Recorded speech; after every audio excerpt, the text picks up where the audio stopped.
아름다운 인생, 행복한 가정 세우는 살롬교회 우리 동네 빈지입니다. 세계 장수촌 사람들은 무엇을 먹을까요? 생명은 우리를 만드신 분의 고유건 아닙니다. 단지 사는 동안 건강하게 살다 때가 되면 이 땅을 떠나자는 것이 우리 모두의 소망일 것입니다.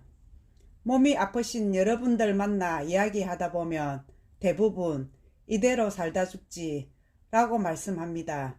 이 말은 몸이나 마음이 아픈 분들이 많다는 뜻일 것입니다. 늙고 병들어 요양병원이나 전전한다면 100살이면 뭐하고 200살이면 무슨 의미가 있겠습니까? 사실은 저도 병원에서 치유가 불가능하다는 병이 13가지 이상 오면서 이대로 살다 죽지 라고 말했던 사람입니다.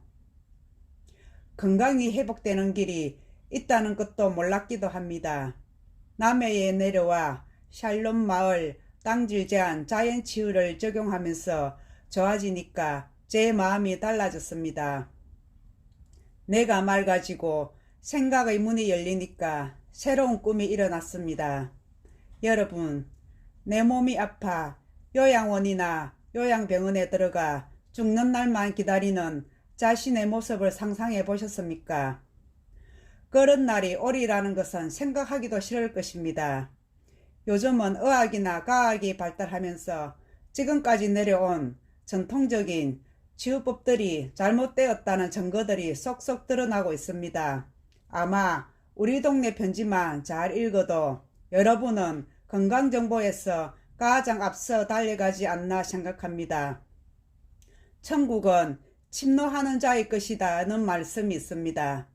건강을 위해서도 적극적으로 도전하고 나서야 합니다. 자기 몸은 자기가 관리해야지 누가 대신 관리해 주겠습니까? 대표적인 세계 장수초는 이탈리아 샤르네다 섬의 오글러리아 스트레아, 일본의 오키나와, 코스타리카의 니코야 반도, 그리스의 이카리아 섬, 캘리포니아의 로마린다, 파푸아 누기니의 티타반, 이탈리아 나폴리의 아치알롤리 등입니다. 이들이 대부분 100세 이상 건강하게 사는 이유가 무엇일까요? 무엇을 먹느냐는 사는 지역에 따라 생산물이 다르기 때문에 무엇을 먹지 않는가도 중요한 의미가 있을 것입니다. 장수촌 사람들은 대부분 장내 유익균에서 많은 영양분을 제공하는 올리브유, 새비름, 로즈베리 같은 음식을 가장 많이 먹었습니다. 우리 몸의 모든 장기는 다 중요하지만 가장 중요한 장기 하나만 꼽으라면 어느 것일까요? 우리 몸의 건강을 좌우하는 곳은 어디일까요?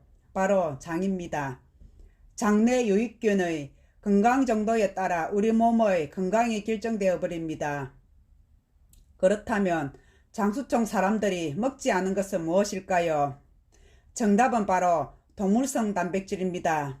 저도 고기를 먹고 있고 저탄, 중단, 고지란 말도 많이 사용했습니다. 요즘 한참 유행하는 케토 다이어트 프로그램에도 고기를 마음껏 먹으면서 살을 뺄 수 있다고 강조합니다. 사실입니다. 하지만 건강을 위해서는 육식을 조심하는 것이 좋을 것입니다.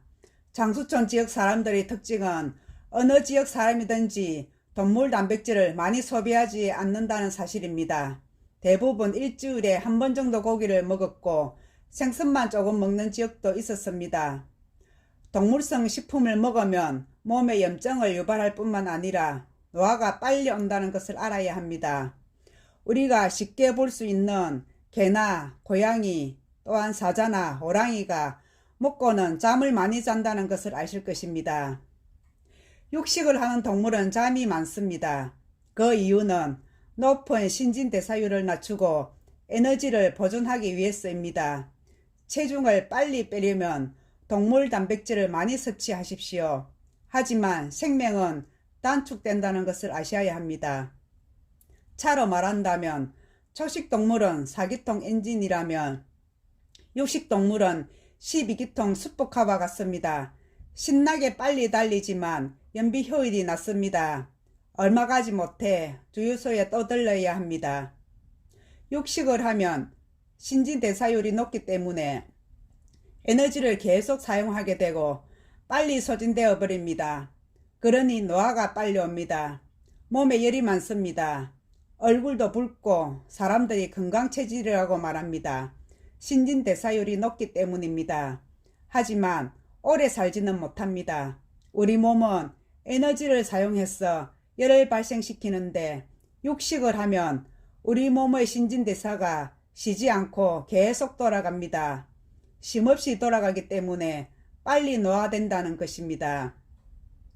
미국이나 서양 사람들, 어린아이나 젊은이들이 예쁘고 멋있다는 것을 아실 것입니다.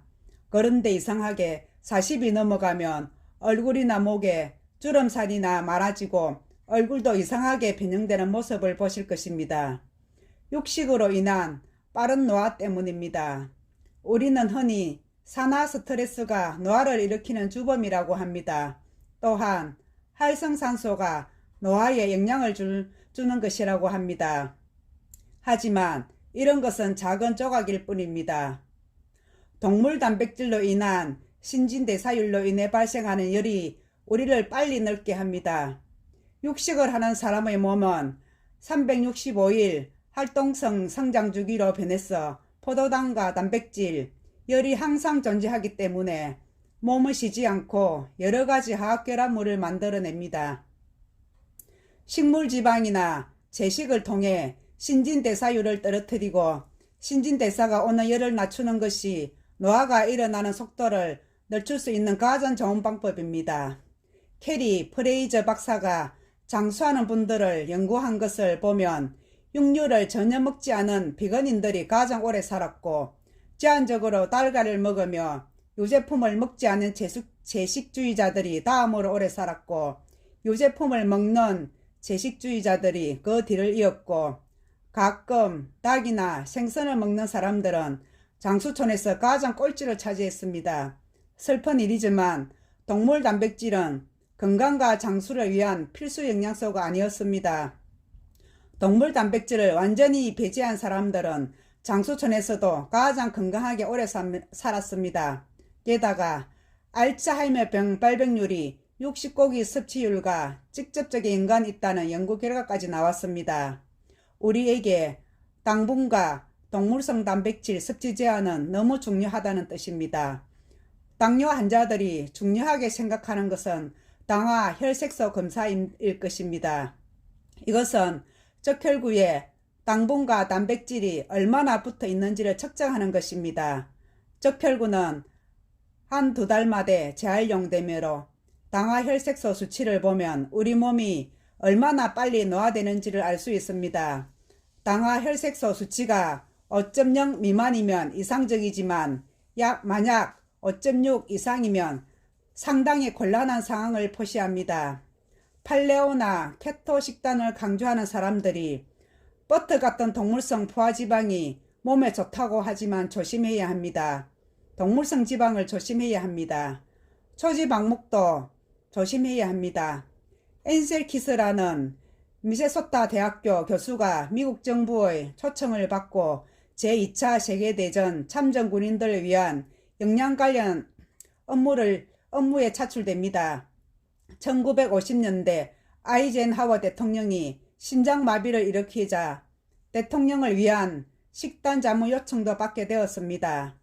심장질환에 미치는 식습관 문제를 오랫동안 연구했고 7개국 사람들의 식습관과 심장질환 발생률의 관계를 분석한 연구로 동물성 지방 섭취와 심장질환 사이의 연관성을 시사해 세계적으로 이름을 알렸습니다. 이때부터 포화지방이 심장질환의 주요 원인이라는 믿음이 사람들 사이에 깊게 뿌리내리게 된 동기가 됩니다. 그래서 나온 것이 저지방 열풍입니다. 식품 제조회사들이 지방을 제거하는 대신 맛을 유지하기 위해 설탕을 첨가했습니다. 또한 통곡물로 된 탄수화물 섭취를 장려하기 시작했습니다. 안타까운 것은 이것이 바로 건강과 수명이 하얀 곡선을 그리게 된 출발점이 된다는 데 있습니다. 사실 엔젤 키스는 자기 입맛에 맞는 자료만 골라 발표한 사실이 밝혀지면서 문매를 맞게 됩니다. 이때부터 많은 사람들이 동물성 식품에 들어있는 포화지방을 다시 찾기 시작하게 되었습니다. 엔젤 키스의 결정적으로 잘못한 것은 동물성 포화지방과 식물성 기름을 구별하지 않았다는 데 있습니다. 지금에 와서 밝혀진 연구들을 보면 식물성 기름은 심장질환과 전혀 관련이 없지만 동물성 지방과 심장은 관련이 있다고 합니다. 동물성 지방은 바로 동물 단백질입니다. 동물성 지방은 일주일에 한 번 정도 어린이 주먹만큼 드시면 충분합니다. 앞서 말한 엔젤 박사가 은퇴한 후 어디로 간 줄 아십니까? 바로 이탈리아 남부 장수촌으로 갔습니다. 지방 대치 운동에 가장 앞장섰던 그가 동물 단백질을 먹지 않고 올리브유, 코코넛 오일 등을 즐겨함을 통해 102세까지 건강하게 살다 죽습니다. 그렇다면 장수에 가장 도움이 되는 지방 공급원은 무엇일까요? 그것은 모두 식물에서 나옵니다. 엔젤 키스 박사도 그것을 알았기 때문에 올리브유와 올리브를 즐겨 먹었던 것입니다. 심장질환이나 인지력 감퇴, 알츠하이머병, 신경성 염증을 막는 것은 올리브 지방 때문이 아니라 올리브에 함유된 폴리페놀 성분입니다. 장내 유익균은 올리브에 함유된 폴리페놀을 아주 좋아합니다. 장수촌 사람들이 올리브유를 일주일에 1리터씩 먹고 있습니다. 하루에 올리브유 몇 숟가락 먹는 것에 도전해 보시기 바랍니다. 건강한 백셀은 기본입니다. 견과류도 불포화 지방산과 다가 불포화 지방산이 아주 많고 특히 심장병에 좋습니다. 피스타치오, 호두, 껍질을 벗긴 아몬드는 박테리아를 생산하는 뷰티레이트 수치를 높여줍니다. 견과류 중에서도 마카다미아, 피스타치오, 호두를 하루 작은 한 주먹씩 드시기 바랍니다. 여러분의 건강을 지켜줄 것입니다. 바로 여러분이 건강하게 100세 장수 하시기를 소망하는 샬롬 전인치유원 이중기 목사 드림.